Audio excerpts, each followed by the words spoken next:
later on. I'm excited for our conversation today. For those who do not know, I'm Dr. Megan Clark in the Theology Department and co-chair of our St. John's CRS Global Campus Committee.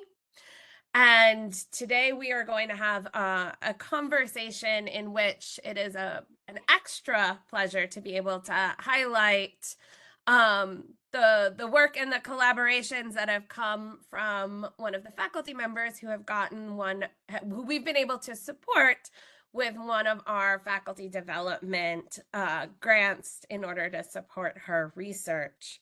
And so we're here today to look at the question and of power and care and the labor rights complexities for domestic workers who are in the unique situation in which they work in what is also somebody's home. And so as we begin, as we always do, I've kind of adapted one of Pope Francis's prayer for workers from a May 1st a couple of years ago as we collect ourselves and begin. So as we start, let us pray for workers, all of them, that they be paid justly, and may they enjoy the dignity of work and the beauty of rest. Help us all fight for the dignity of labor so that there is dignified work for all, together building the common good. In today's conversation, we have with us Dr. Alana Glaser, Assistant Professor of Anthropology at St. John's University, and one of the recipients of our Faculty Development Program. Dr. Glaser is an activist medical anthropologist with research foci in nursing and care sector work, migration, gender, race, aging, labor process, and the political economy. Supported by the Wenner Gren, her first book, Solidarity and Care, Domestic Worker Activism in New York City, is an ethnographic study of the impact of recent labor law implementation, such as the 2010 New York Domestic Worker Bill of Rights, which I imagine will come up in our conversation, on the multicultural and immigrant-led organizations responsible for its passage, as well as its unexpected aspects in the daily lives of Caribbean and West African women working as caregivers in New York City. Dr. María Baiocchi is a sociocultural anthropologist and interdisciplinary scholar whose work investigates issues of gender, labor, citizenship, and migration in the southern cone of South America. She's currently a postdoctoral fellow at the Institute of Social Research of Latin America, which is a research institute of both the Latin American Faculty of Social Sciences and the National Scientific and Technical Research Council. She's investigated how recent changes in labor law and policy that categorically reclassified the legal status of domestic workers in Argentina from servants with almost non-existent labor rights to workers with full labor rights have been translated into the daily lives of domestic workers and the lives of activists who advocate on the workers' behalf.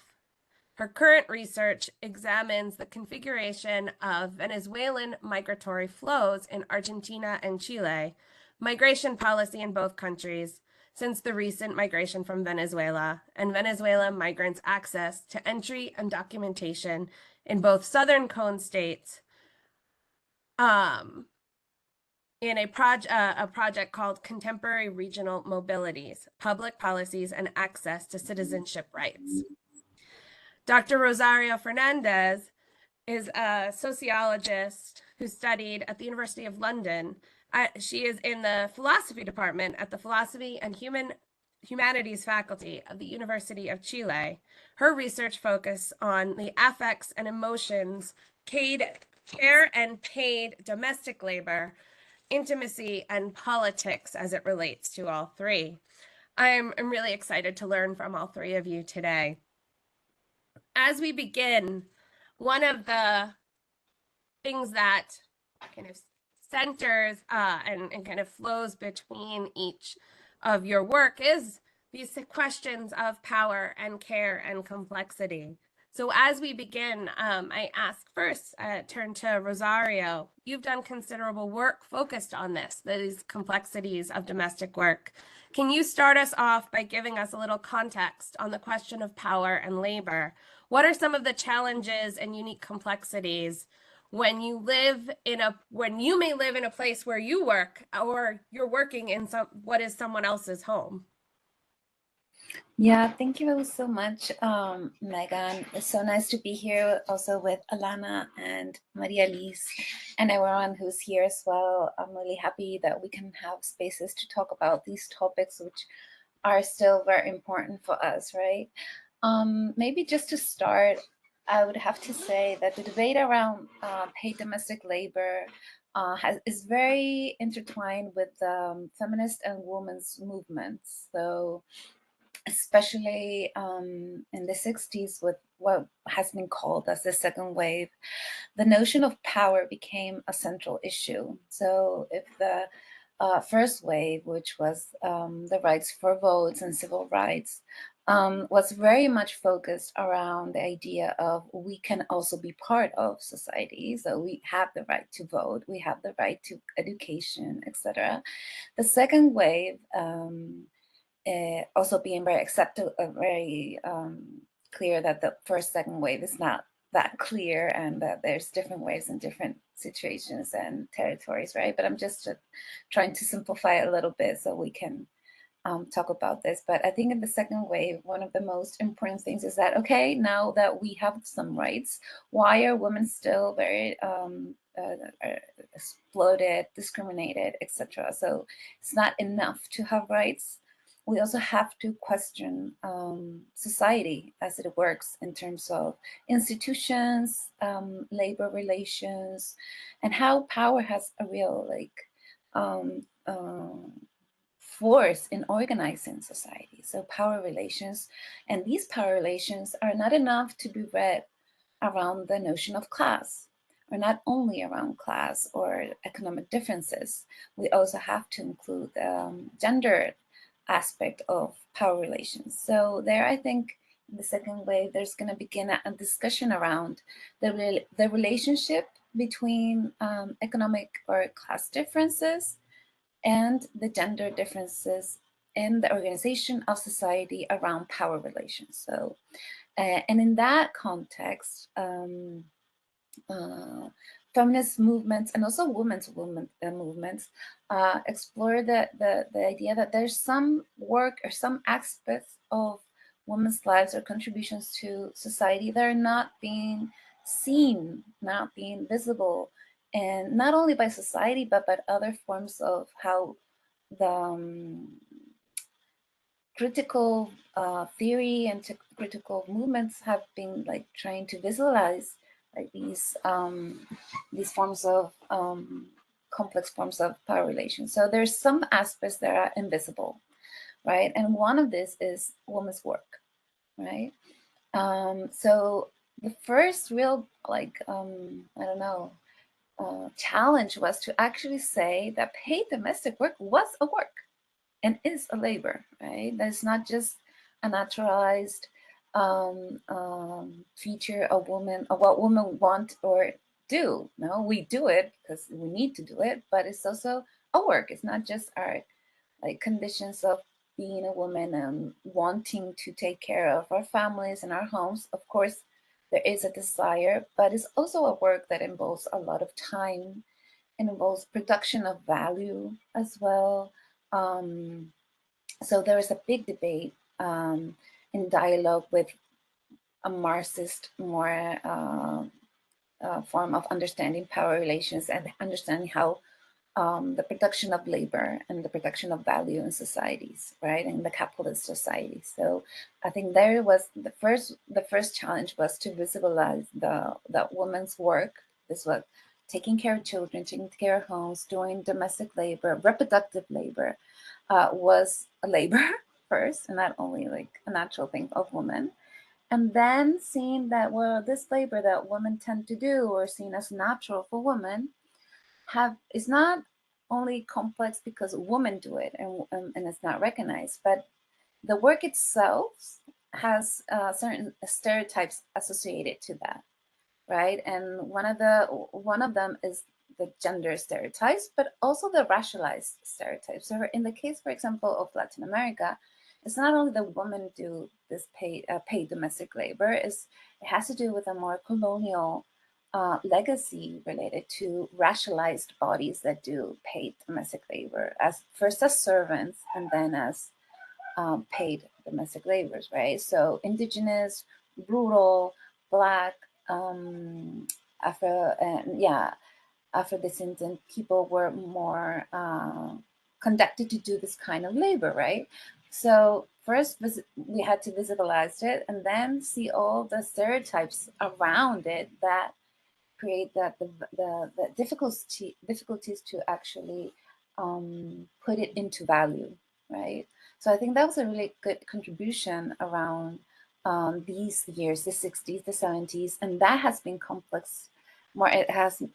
Today we have a more complex understanding of this, also relating to global crisis of neoliberalism, but also the migration issue, right? So more migrants from the third world or from the South are actually doing this job again, making real or like citing this colonial legacies as well, no? And then the other thing which is really important is that the fact that many paid domestic workers live right where they work opens another discussion, which I think is another contribution from the feminist theory and gender theory, which is the private and the intimate are not like natural spheres that are separated from the political or from political discourses, practices, stereotypes, expectations of what we want in a home, what a home should be like, and how we want to have a good life, right? And that space should be a space of love and caring. One thing with the study of paid domestic work, especially for those who live there, actually put that into question. Right? So the private sphere is not apolitical; it's very, very political. I think maybe just to start that.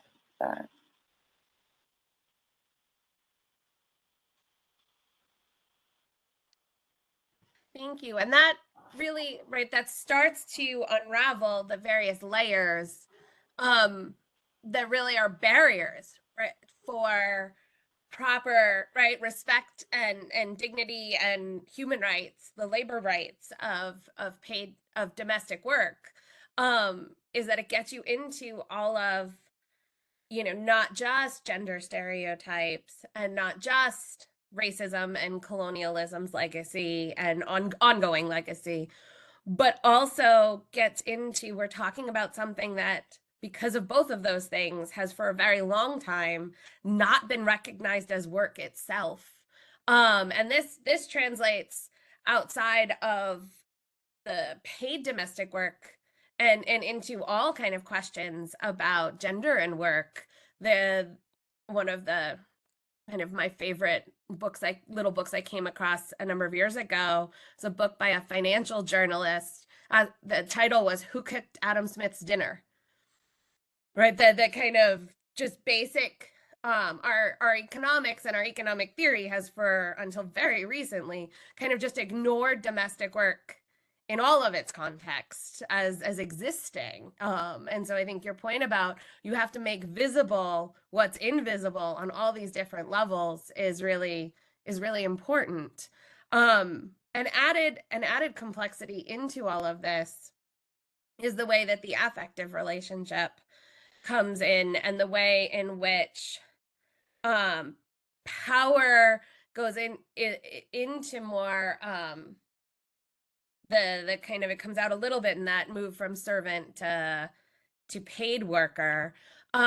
Maria Elise, this gets into some of your work. And can you expand a little bit more on how the affective relationship between worker and employer adds complexities here, and the impact of this move, this was often a patronage or servant kind of situation rather than the way we understand employment relationships, and how hopefully that's shifting now. Yes, well, first of all, I'd like to thank Alana and Megan for the invitation, and thank you, Rosario, for that wonderful introduction, which is the perfect segue for this second question. I think that when thinking of this question, it's very useful to pick up where Rosario left off. So how this lack of recognition of domestic work as work didn't just happen culturally. This lack of recognition of domestic work as work was enshrined in law. And in a number of states, there were laws that institutionalized this discrimination against domestic workers. The case of Argentina, where I work, is a case in point, where only in 2013, so only 11 years ago, the state promulgated legislation equalizing the rights of domestic workers with all other workers. And just to take it to a more, if you will, international context, the Domestic Workers Convention 189 of the International Labor Organization, which is an instrument of international law that sets a minimum of standards and guidelines for states to implement international labor laws regarding domestic work. This convention was only passed in 2011.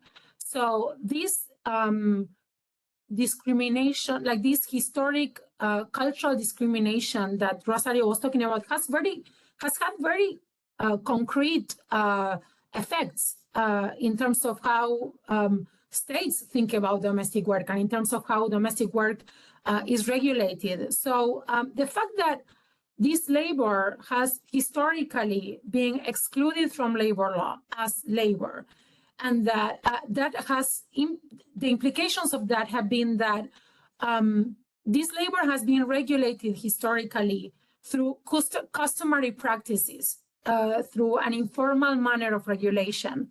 So this informality means that a lot of the time what happened is that structures of kinship or structures of patronage and servanthood have regulated this labor. So the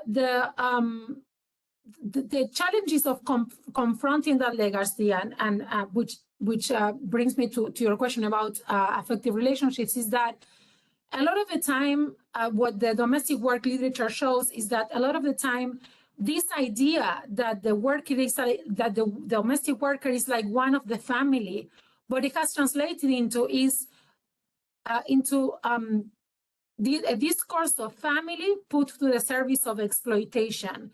It's a way of understanding the employment relationship that has basically served the purpose of employers of domestic workers being unable to recognize that relationship as an employment relationship, right? So that is one side of it. This has happened very often. But then, so then what happens when states introduce a discourse of labor rights and obligations into a context like the household that has been regulated through customary practices? And here I think it's useful to think about, as the literature in legal anthropology shows, of the household or of other settings, but in our case, of the household as a semi-autonomous social field, meaning that with the introduction of laws to regulate domestic work, these dynamics of patronage and servanthood and pseudo-kinship do not disappear. It's not like all of a sudden, just because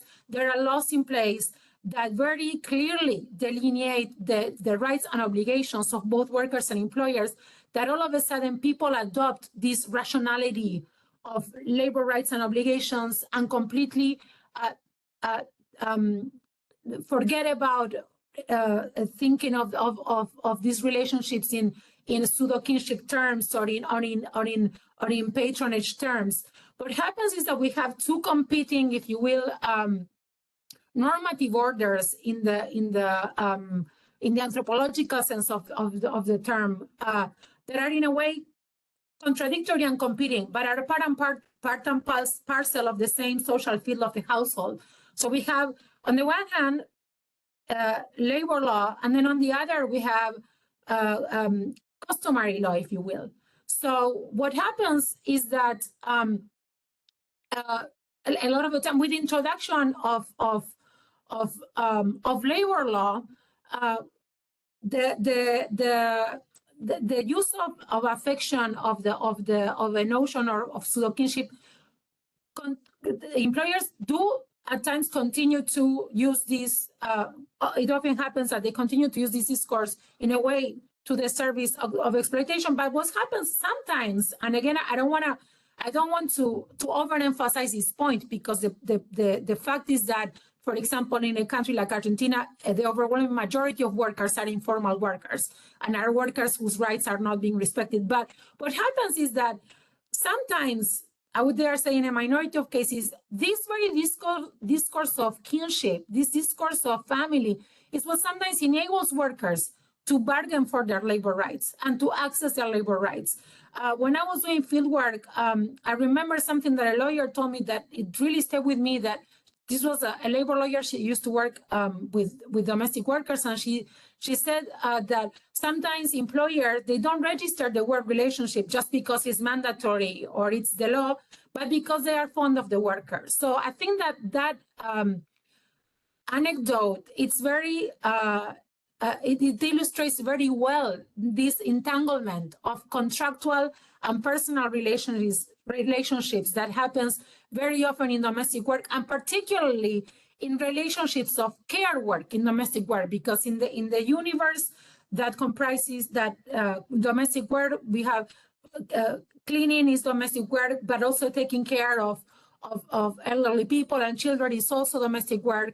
And in these relationships of care, where there is an affective bond that develops between workers and the families that employ them, this displacement of the employment relationship to the realm of kinship rights and obligations that many times employers engage in, and that as the literature shows, starts to exploit workers because there is a lack of recognition of their labor rights.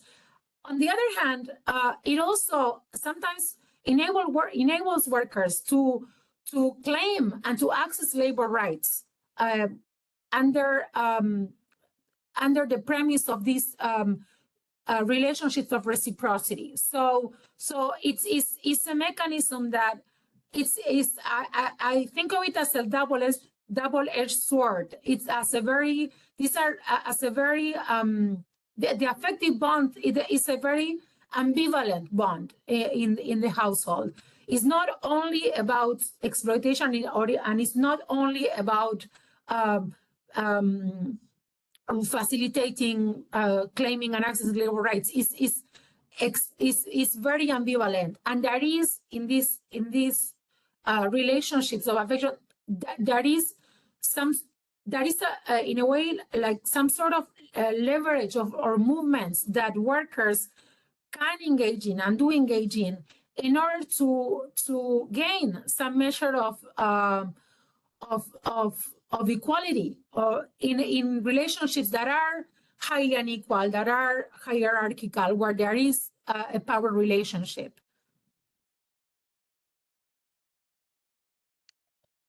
Well, and it's as you were explaining the double-edged sword and the ambiguity that's inherent in this, it struck me that it also, right, it's ends up being relying too much, right? What makes it so ambiguous is all of the ambiguities and complexities in families, right? And in terms of and that's one area where if you have a family that itself has good affective relationships within the family, right, then that kind of reciprocity will be able to possibly be used and utilized by the domestic worker. And by the same token, where you have highly dysfunctional power dynamics within a family, right, it's likely to make it even harder for a domestic worker. Like they end up being sucked into whatever the function or dysfunction of power dynamics within the family itself. And there is something that is slightly that is different about that complexity than the way in which every worker, every person in their workplace, right, is in the either functional or dysfunctional academic culture, corporate culture, and all of those things. But there's a intimacy and a vulnerability that seems to be slightly different. Things feel more personal when it involves a family than it does when it involves a corporation. Alana, how do you see the intersection of these relationships, of the affective and the interpersonal, and how often the gendered nature of domestic work factors into both the need and the difficulty in addressing labor rights and human rights of domestic workers, and what you've seen? Hi, thanks. I'll reiterate what everyone said. Thank you so much, Megan and Catholic Relief Services Global Campus. This is a wonderful venue. And thanks, Maria, Lise, and Rosario for joining. I'm really excited. I feel so lucky to have this chance to chat with you both. But yes, I was so really engaged by both of what you had to say, and it certainly does resonate. My research is here in New York City with mostly immigrant domestic workers, so women who have migrated from Caribbean or West African countries for the most part, also some women from South and Central America, and then their political organization. And similarly, in the research that I conducted, there were certainly these opportunities for both employer and for workers to draw on kinship terms and roles in a way that allowed them to manage the boundaries of their labor. So in addition to the sort of more standard practice where you think of an employer kind of manipulating the worker through appeal to their connection with the child in their care or the adult, perhaps older adult in their care, there were certainly also instances where workers were savvily kind of deploying what's in the best interest of the child to reduce additional work, like extraneous kind of work tasks that didn't directly benefit the children in their care. So really surrounded quite a number of case studies that came up around additional pet care. Families would try to like add on pet care or cleaning or grocery shopping, these kind of tangential tasks, and workers would, do this kind of savvy math where they would essentially say that will detract from the care that I can provide for your child or for your parents, and limit their unpaid labor, the unpaid asks being made of them in that way. And one of the things that I do think that reveals is the way in which the role, this kind of very broad umbrella of domestic labor, because it's gendered and this is naturalized as a form of non-work, there is this sort of ever expanding scope of responsibilities that people feel they can add underneath it because of the way in which, we sort of all normalized the notion that this is non-work or certainly non-labor. In the book that I wrote recently, I have a chapter where I kind of trace the history of conceptualizing domestic labor as non-work. It was particularly intended for undergraduate audiences.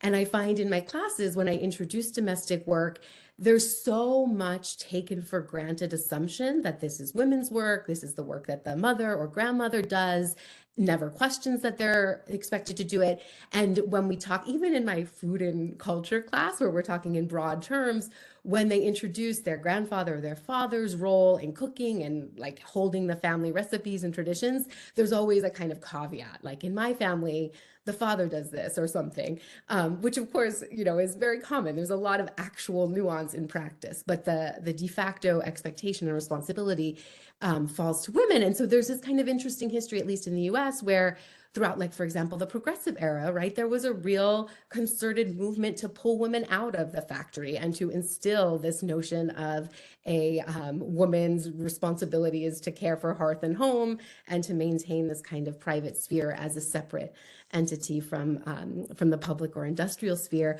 which I do think ends up, as Rosario was pointing out, kind of ossifying some of those expectations. And then the way that the intimate affections that develop very naturally, even between paid caregivers or unpaid family members and the folks for whom they're caring, can so easily be exploited in either direction. The other thing that I think about that's kind of interesting about this particular moment, as María-Lise pointed out, there's been this sort of like watershed moment in terms of attempting to introduce labor law to domestic work, starting in about, I suppose, about the turn of the new century, but really kind of picking up steam by 2010, which is when the Domestic Worker Bill of Rights passed in the US. And then shortly after, the ILO passed the Domestic Work Convention, and a series of other countries followed suit. South Africa had passed legislation along these lines in 2002. One of the things that's interesting about that is it comes on the heels of the sort of 70s, 80s, and 90s intensifying globalization, and particularly immigration from global South countries to the global North countries, but of course, you know, in all directions as well. And so there's this kind of historical barbell sort of phenomenon where paid domestic labor really hollows out, at least in places like the United States, for much of the middle of the last century, and then increases again. And so right around that time, we see some increased energy and activism around improving the labor conditions of the mostly women who do that kind of work. And I think of that in terms of this question of like effective labor and interpersonal communications in some contexts. I think of it in conversation with the scholars or the theorists Hart and Negri's concept of effective labor being a form of immaterial labor, which really kind of characterizes this sort of moment historically, from, again, like the 90s through the current moment, right, where what you're producing are feelings or interpersonal dynamics. That's the sort of work product, the kind of paradigmatic form of work no longer being producing durable goods, but rather sensations, feelings, affectations in others. And then the other person who theorizes this, I think, in a very kind of practical way, is a sociologist named Mignon Duffy, who introduced this idea of paid nurturant care. And so she's sort of interested in categorizing all labor in which people are responsible for emotional bonds as in the course of their work as being paid nurturant care. So in both cases, sort of thinking of these as historical phenomenon that have increased in the last, say, 40 or 50 years. And then alongside it, you see this kind of increase in, or shortly thereafter, I would say, in some of the domestic worker activism around it. Those are the two kind of conceptual ways that I usually think about domestic work and its resurgence in the past half century or so. Well, and the shift to, we have a care economy is something we have to think about differently when we think about our structures and our economics and boundaries. And one of the things that's become, I think, clearer in light of the pandemic in particular, is that a care economy and focusing on care work is not the same as a service economy, right? So I think we've had these shifts where you had where the big emphasis was on kind of the goods, right? And then this move to a more consumer-based economy as really involving a lot of a kind of service economy as what emerges out of it. And there's something that's decidedly different about care work and about a care economy that isn't quite captured, and that we constantly seem like we're playing catch up in both our laws and kind of our economic models, and a lot of it seems to be right because of the invisibility and the kind of the gendered downplaying of these things that we started with. And this is one of the things that another of our colleagues at St. John's, Tracy Freiberg, in the economics department, and people through the Economy of Francesco, so the Economy of Francis efforts in Italy, or by the church in Italy, trying to organize and think and raise up the role and importance of care work. And one of the things that I find really powerful about all of your projects and all of your work is that you all look at these movements and ways of lifting up care work specifically by focusing on activism and organizing buy-in with domestic workers. And doing so in 3 different countries. And so I'd like to turn now to talk a little bit more about the organizing and activism by domestic workers that you've seen, and kind of starting with María-Lise, what efforts have been made, and in your opinion, how successful have they been at uplifting dignity and labor of domestic workers in Argentina, and share a little bit about the organizing done by domestic workers that have led to this shift? Well, I think that the major, like the main effort that has been made is the promulgation of this legislation that I was talking about before. So passing this law 26,844, which established the special labor contract regime for personnel of private households, was it was a long time coming. It was a combination of intensive advocacy by domestic workers' rights organizations and unions, and also that combined with the political will of legislators and a president at the time who were on board with this push by organizations, but that also accompanied that push through a bill that then became a law, that then became the law of the land. And that would be one effort. And then the other one is the ratification of the Convention 189, that I think is also the product of not only political will, but also the work of domestic workers' rights organizations and unions that put it on the table as an issue as an issue that need to be paid attention to. And I have to say that these efforts that have happened at the national level, I would also like to connect it to other efforts that are being made at the regional or global level, if you will. In Latin America, there are networks like the Great Latin American and Caribbean Alliance of domestic workers, which just had their last summit here in Buenos Aires in October. There is the Latin American and Caribbean Confederation of Domestic Workers. So these are different efforts that I think are, by activists that have been paving the way in terms of looking at this as an issue that needs to be that deserves attention. And in terms of other efforts, like organizations here, they're constantly doing activities to raise the awareness of domestic workers in terms of their labor rights. What they would call professionalizing the domestic work sector, so providing capacity building for domestic workers, and also aiding workers in suing their former employers when the relationships end. So that would be, I think, the different ways in terms of the number one effort was pushing for these laws to be passed, and then after that, pushing for the laws to be implemented. That is something that I would highlight as efforts that are being made. And in terms of their success, which was the other aspect of your question, I would dare say that so there has definitely been success in the sense that if we look at, for example, the rates of registration before the promulgation of this domestic work law and after, before the domestic work law, the rate of registration was only 6%.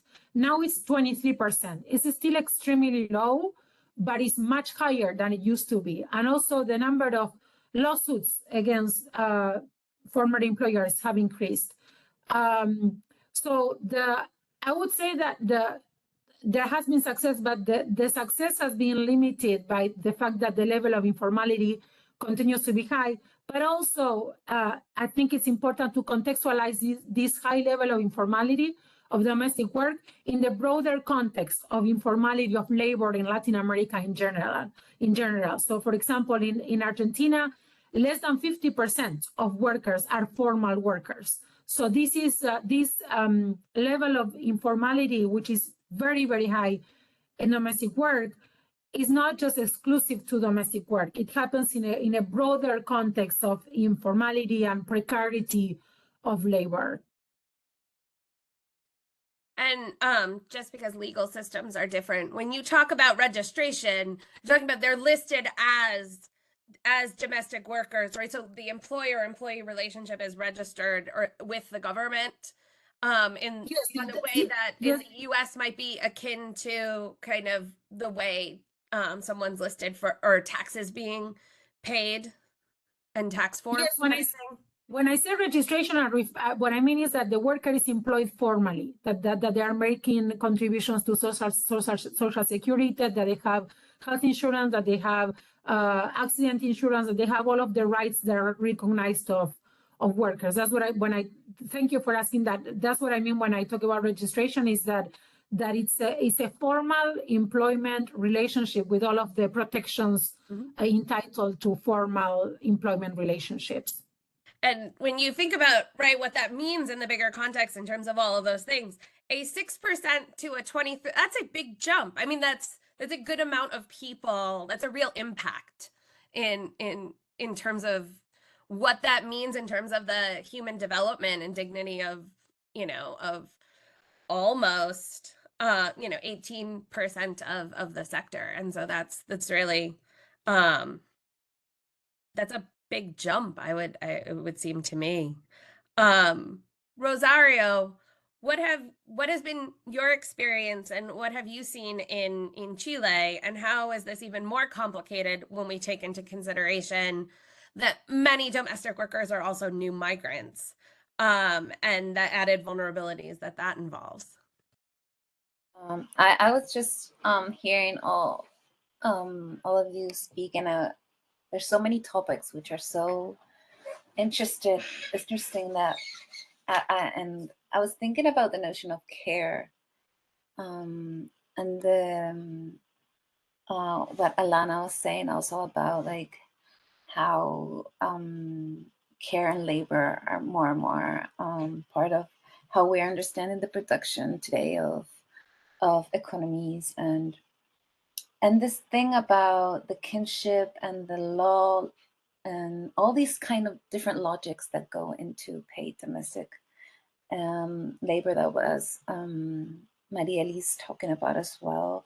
I think all of what I can hear now is like we need more complex ways of thinking about and not to think of them as different logics, like, and different spaces, and how they actually seeing them as interacting together all the time. Like paid domestic workers do have effective bonds, use effective bonds, do care work, but they also need care, right? So how do we create more like complex, and I think you're all saying a lot about how to do that, actually, how to create more complex ways of understanding all these logics that they're not maybe different logics. They're actually working together and work because of the other, right? The economic realm actually works because it assumes a familiar realm. That's I think a really like interesting need and like challenge, something that we have been trying to also work with a colleague, Carol Chan, here in Chile as well. Like, how do we read more complex ways, right? And especially around care, which I always think that being so central, right, for this topic and others, how we do recognize how care has to do with power relations, but also how we need to organize society, but to maintain a certain suspicion, right, about the notion of care and how also care can be used in different ways, right? So to answer your question more specific, Megan, I think how, for example, in Chile, during the pandemic, the government called us to care for each other and to stay home, right? And the government used care as a way of justifying a political decision, right? That had to do with our health, and we could agree with that. But it used the notion of care in a very specific way because it assumed that we all had that home to go back to, right? And that we could stay home, and that someone would care for us if we were sick, for example, right? And that's when domestic workers in Chile were really alarmed because many were dismissed or didn't have a place back to go to because they were newly arrived migrants, or they had to stay in their workplace. So the boundaries to having their own space and to taking care from themselves was even more confusing, right? And also many migrants were worried about their families and their home place, and they couldn't travel, right? So there, I think not only in Chile, but elsewhere as well, like care became something that we had to do, that we could do, but it didn't really analyze how care also needed some like material and effective conditions, right? So then the workers here in Chile created this campaign called Care for Those Who Care, right? And I think that's really intelligent of them, of reading this political use of the notion of care. So it's a practical, very practical thing, like very material, like we don't have the conditions because they didn't have access to many of the economic policies that the government was doing and was providing. They didn't have the access to those. So they first like tried to challenge that and get access to all the economic different programs that the government was trying to do to help people to stay home. But I think they also like challenged that the idea of not everyone can care and be cared for. And that is actually something that is unequally distributed as well, both in material and effective terms. And especially in the case of migrant women who, I remember interviewing some women during the pandemic, and they were very, very upset about not being able to be with their families back home, or not even knowing, not having access to information. And so I think care is a central thing and a central topic, not only for paid domestic labor, but in general today. I think the ideas of care and democracy of John Trontos are really interesting to think how democracies need to put care in the center, or that democracies also need to be caring. You know? But I would always maintain a suspicions about how the uses of care may invisibilize the power relations and the unequal distributions and the material and effective conditions that care are for able to actually have care and be cared for, and that we don't only have the right to care, but to be cared for. I think that's an excellent point. And I love the slogan of care for those who care, because across the board we saw in the pandemic that care was, I mean, it's used a lot, but often obscuring the reality of people whose job involves care work in the way in which it happened. And you saw that in my experience of what I've seen, at least, right? You saw that in almost every country, that was kind of ubiquitous, that what is required, or who, because they're caring for others as their job, right, aren't actually in a position to properly be able to care for themselves, or their own families in the way that, right, the moral ideal is being held up in society, and how that can kind of push to the margins even more kind of those who are on the fringes and not in a stable economic situation in the first place.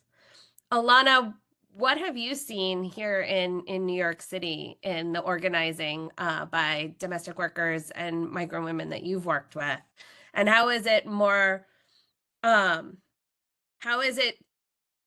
this complexity the same here in New York and the US, where domestic workers are often migrant workers and often excluded from formal labor law protection or from accessing formal labor law protections that they are entitled to, but or not know, right? Like they don't know and they can't access it. That's right. There's a very similar dynamic with the migrant makeup of the domestic workforce in New York in particular. And the other thing I was thinking of as Rosario was talking about the kind of way COVID really exposed these fault lines in terms of accessible care, both in material and effective ways. And here in the US, there was a real chasm between those who were deemed essential and who were not. And domestic workers really occupied this limbo because in many ways they were classified as essential if they cared for an elderly adult, but they lacked in most cases any kind of health protection. So they were taking on a great deal of health and safety risk themselves. And then if they cared for or cleaned for non-essential workers who were themselves not older adults, then they didn't get this kind of political economic moniker of essential workers, and therefore they just were like sent home and lost income. So at Domestic Workers United, the activist group that I do my research with, they instituted this love offering campaign to basically collect food and money donations to distribute throughout the pandemic. So there was this sort of and so sort of similar in like the care for those who care for you, there was this sense of like, we have to care for ourselves because we've been abandoned by both employers and the state in this moment. And Maria Elise has written really wonderfully about this like irony of the essential worker category, and particularly with home-based employment. But in addition to the sort of generating funds to just keep domestic workers alive throughout the COVID-19 crisis, there was also, I'll move backward in time. There was also at that time a town hall series that they did virtually where they educated domestic workers on just basic health protocols. It's so hard to remember in the rush to put the pandemic behind us, both like our sort of state structures that one would hope would kind of like it take a lot more time and dedicate a little more resources to helping people heal and become financially whole, but also just our own like workplaces and psyches. So there was a moment when there was so much confusion about the proper health protocols. So they did a lot of outreach around just simple kind of sanitation and health precautions, as well as the kinds of temporary financial relief that here in the US, the government did make available to certain categories, either of workers or people within certain income thresholds, that kind of thing. At that time, interesting, there's also a push to expand the New York State human rights law to freelance employers, which includes a wide spectrum of domestic workers, particularly house cleaners are classified as freelancers here, which means that they are independent contractors to whom they have, or for like the employers that they work for are not classified as employers, but clients. So they don't receive any like ongoing employment security or health benefits, et cetera. And so prior to this 2020 human rights law expansion to include independent contractors, house cleaners and babysitters who work for, 3 or 4 families in a week, that kind of sort of like self-employed model, it meant that they weren't protected by like anti-discrimination laws or sexual harassment laws either. So this kind of like slate of laws designed to protect people's safety on the job is now encompassing of people who are freelance. And then just about 2 weeks ago, home healthcare workers staged a 5-day hunger strike in protest of these 24-hour work shifts. So in the US, home healthcare workers who live in the homes of the patients that they care for work for a 24-hour shift and are paid for 13 hours, the assumption being that they're sleeping for the remainder of the time, which is not the case. Whether they're caring for someone very, very old, someone ill, or someone very, very young, the reason that they're required to be in the home for 24 hours is because they're needed to provide physical and logistical assistance for 24 hours. So in protest of this loophole that allows healthcare insurers as well as private employers to basically reduce their costs at the expense of the health and well-being of the people they're employing to care for their loved ones, they staged this hunger strike for 5 days. The law has not been changed or revoked yet, but it's sort of the next kind of phase of this activist campaign to try to shore up some of the existing pain points and holes in domestic work protections here in the U.S. And this all builds on a campaign that started 20 years ago and then culminated with the 2010 Domestic Worker Bill of Rights passage here in New York City, which has since spurred like a handful of other states passing the same basically verbatim legislation. There is a national bill that was introduced about because of the pandemic, I was going to say 3 years, but I think it's actually 6 years ago, prior to COVID, that hasn't advanced, but it's been introduced. And the law simply extends the basic tenets of U.S. labor law to employers who work inside the home, because the New Deal era laws that passed in the 30s explicitly carved out agricultural and domestic work sectors from their provisions, which I know, Maria Elise, we talked about this, is kind of common in jurisdiction after jurisdiction, country after country. These two sectors, at least here in the US, were predominantly staffed by African Americans who were descended from slaves at that period in time. And so the historical argument, the argument that historians and activists have made, is that there was a pretty conscientious, calculated efforts on behalf of Southern legislatures to negotiate with Roosevelt and Northern legislators to exclude these two sectors, to hamstring the political mobility of Black Americans in this kind of Jim Crow era South, and to ensure that there was a pliant and affordable workforce in these two kind of behemoth industries. There's some really interesting historical debate around the actual rationale for those exclusions, but they existed nonetheless until 2010, and they still exist. Some vestiges still exist here in New York even. So this 2010 Domestic Worker Bill of Rights extended basics like minimum wage law, overtime compensation, access to safety and health laws, access to sexual harassment protections. And then it did added 2 points of protection that exceed what exists for other workers across industries, which is it added 1 day of mandatory rest per week for domestic workers, particularly to protect those women and men, mostly women domestic workers, who live in the homes where they work, because there was, or particularly around the time of the passage of the Domestic Worker Bill of Rights, a number of high-profile labor trafficking cases on Long Island and in the city, usually kind of foreign dignitaries and diplomats who have employed domestic workers from their country of origin, withheld visas and passports, etc. So this idea is that there's 1 day a week that this person is completely free to leave the home, therefore will have like a less likely risk of trafficking. And then the other is the mandating 3 days of rest per 1 year of service. So making sure that there's actual like vacation time built in for domestic workers, which again, this is not something that's covered in any other employment field, but it's designed to sort of ensure that there's freedom of mobility and that people have some autonomy, particularly for domestic workers who live in the homes where they work.